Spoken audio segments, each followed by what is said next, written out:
Halo guys, balik lagi sama gua Lucky ID. Seperti biasa sebelum mulai videonya, buat kalian yang sudah dukung channel Min selama ini, terima kasih banyak.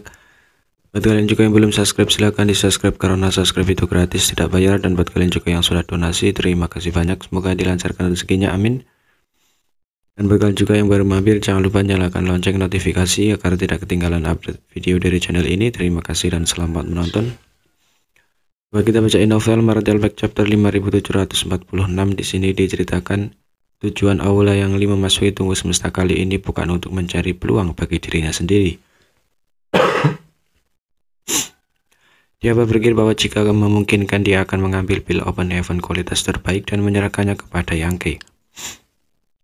Memungkinkan dia untuk menerobos ke Orde ke-9. Di masa lalu, Yangke telah memilih untuk menerobos ke Open Heaven Orde ke-5 secara langsung karena penindasan Cafe Heaven Paradise, tetapi sekarang mereka harus bergantung pada Yangke untuk memikul tanggung jawab berat untuk melanjutkan kekayaan besar ras manusia. Inilah yang berutang pada berbagai Cafe Heaven Paradise, karena itu masalahnya dia akan menemukan kesempatan untuk menebusnya. Selain itu, kekuatan Yangke jauh melampaui rekan-rekannya, jadi jika dia naik ke Orde ke-9, itu akan membawa keuntungan lebih besar bagi ras manusia. Tentu saja ini hanya pertimbangan dan rencana Ouyang Li sendiri, jadi dia mungkin belum tentu bisa mendapatkan apa yang dia inginkan. Ada sangat sedikit pil Open Heaven kualitas terbaik, dan sekarang setelah 3 pihak dari ras manusia, klan tinta, dan ras roh kekacauan asli telah berkumpul di tunggu semesta, tidak akan mudah untuk mendapatkan pil Open Heaven kualitas terbaik. Menyingkirkan pikiran yang mengganggu di benaknya, Ouyang Li berbalik untuk melihat arah monster leopard dan mengenalinya sebagai Kaisar Agung Medan Masarawat yang telah menjadi terkenal dalam 1000 tahun terakhir. Tepat saat dia hendak mengucapkan terima kasih, dia mendengar transmisi suara Thunder Shadow. Semuanya Yangke saat ini sedang melawan pesut Royal Lord. Aku khawatir dia tidak akan bisa bertahan lebih lama lagi, jadi tolong cepat dan bantu dia.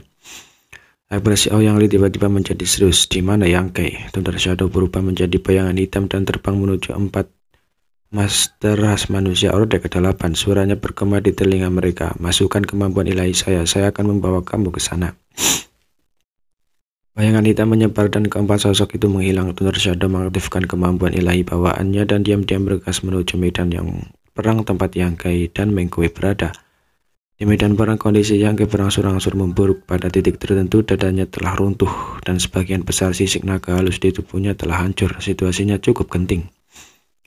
Menghadapi pesut Royal Lord yang tidak bermoral, bahkan Yangke merasa agak tidak berdaya. Dalam waktu setengah jam, dia memperkirakan bahwa dia hanya akan bisa bertahan lebih lama setengah jam. Pada saat itu, dia pasti akan kehilangan kemampuan untuk melawan karena luka-lukanya, dan sebelum itu dia harus menggunakan kartu truf penyelamat hidupnya. Dia hanya bisa berharap semuanya berjalan lancar dengan Thunder Shadow. Namun Mengkue, meskipun berada di atas angin, terus mengoceh terus-menerus berteriak bahwa jika Yangke berani melarikan diri, dia akan segera membunuh para kultivator ras manusia Orde ke-8 itu. Mendengarkan ini, Yangke menjadi kesal. Kuncinya adalah dia benar-benar bukan lawannya. Dia telah mengandalkan tubuh kekacauan ubur-ubur yang telah dia kumpulkan berkali-kali untuk menghindari bahaya. Tetapi tubuh kekacauan ubur-ubur ini memiliki efek terbatas pada Tuan pesut Royal Lord. Setiap kali mereka dilepaskan, mereka akan tersapu oleh kekuatan Mengkue yang kuat, menyebabkan tubuh kekacauan ubur-ubur yang dia kumpulkan hampir sepenuhnya habis dalam waktu singkat. Sebagai perbandingan, Mengkue tidak diragukan lagi cukup senang dengan dirinya sendiri saat ini. Beberapa kali klan tinta menargetkan Yangke, mereka semua gagal. Monaye pernah berkata di depan Royal Lord sejati bahwa jika dia tidak memiliki semacam metode untuk menyegel langit dan mengunci bumi, membatasi kemampuan ruang Yangke, dia pasti tidak dapat dengan mudah menyerangnya. Jika tidak, dia akan dihukum. Pada saat itu, Royal Lord juga sangat setuju. Yangke telah membawa rasa malu yang tak ada habisnya dan kerugian yang tak terbayangkan bagi klan tinta. Dan ketergantungan sebenarnya bukanlah kekuatan yang melampaui rekan-rekannya. Tidak peduli seberapa kuat dia, bisakah lebih kuat dari pesut Royal Lord dan Royal Lord? Apa yang diandalkan tidak lain adalah metode melarikan diri yang sulit dipahami. Jika dia tidak bisa membatasi poin ini, semua rencananya akan sia-sia. Dengan demikian, klan tinta meminta murid klan tinta mempelajari 4 arai gerbang dan 8 istana, dan juga memperbaiki sejumlah fondasi arai untuk mengatur arai besar ketika berhadapan dengan Yangke.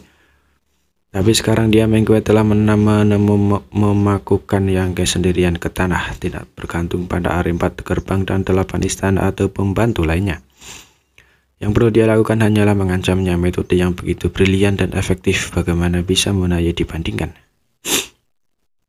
Jika dia bisa membunuh Yangke di sini, itu akan menjadi pahala yang besar. Belum lagi Yangke masih memiliki Open Heaven Pill. Setelah keberhasilan kembali ke Royal Road pasti akan menghadiahinya dengan mahal. Monaye yang sepele akan diacak-acak cepat atau lambat. Hatinya dipenuhi antisipasi jika dia tidak melupakan ancaman Master Leopard. Bagaimanapun dia adalah Master Bushido Royal Road, jadi dia tidak akan begitu ceroboh. Pada saat ini Meng Qiu tiba-tiba merasakan sesuatu yang menarik kembali serangannya ke arah Yangke. Tiba-tiba melemparkan pukulan ke ruang kosong di sampingnya sambil mencibir. Karena itu ada pergerakan yang tidak biasa, jelas Monster Leopard mau tidak mau menyerang. Awalnya dia berpikir bahwa bahkan jika dia tidak berhasil dengan serangan ini, dia akan mampu memaksa Monster Leopard untuk menunjukkan dirinya. Tetapi setelah pukulan ini, kekuatan Monster Leopard jelas melampaui kekuatan yang seharusnya dimiliki Monster Leopard. Seringat di wajah Meng Qiu berubah menjadi keterkejutan saat kekuatan tinta yang menyelimuti tubuhnya dibubarkan oleh kekuatan ini, menyebabkan dia tersandung beberapa kali. Gelombang kejut yang tak terlihat menyebar seperti riak, dan kemampuan ilahi bawaan dari Shadow Thunder rusak. Satu demi satu sosok muncul di depan mata yang Meng Qiu. Aura mereka berkumpul seperti pedang. Melihat situasi di depannya, Meng Qiu tertegun sejenak, tidak dapat memahami mengapa begitu banyak Master manusia Orde ke-8 tiba-tiba muncul. Macan tutur Master itu, dia selalu berpikir bahwa Master Leopard bersembunyi di dekatnya, menunggu kesempatan untuk meluncurkan serangan diam-diam. Tetapi siapa yang mengira bahwa Master Leopard telah langsung pergi ke medan perang lain dan bergabung dengan 4 Master Orde ke-8 untuk mengalahkan yang lain. Bushido Royal Road sebelum berburu-buru membawa mereka untuk membantu, Meng Qiu tidak bisa menahan kutukan di dalam hatinya.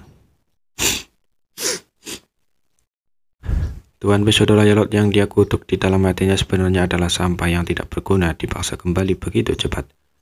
Dia bahkan lebih membenci dirinya sendiri karena membuat keputusan yang salah. Dia pikir dia bisa menggunakan kata-kata untuk memaksa Yangke melawannya, tetapi pada kenyataannya Yangke sudah menyiapkan tindakan balasan.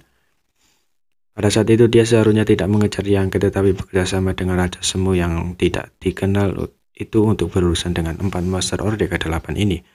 Dengan cara ini Yangke tidak akan hanya duduk dan menonton. Pada saat itu mereka berdua, 2 Bushido Royal Road akan bergabung melawan Yangke. Master Leopard dan 4 Master manusia Orde ke-8 dengan kuat menang. Ini adalah pertama kalinya Meng Qiu mengalami kesulitan Monaye. Ketika berhadapan dengan orang yang licik seperti Yangke, dia tidak boleh ceroboh sedikit pun. Mungkin keunggulannya hanyalah fasad. Dia juga menghibur dirinya sendiri bahwa ini bukan masalahnya, tetapi membunuh Yangke terlalu menggoda. Jika ada Bushido Royal lain di posisinya, mereka tidak akan membiarkan ikan besar seperti Yangke pergi dengan mudah.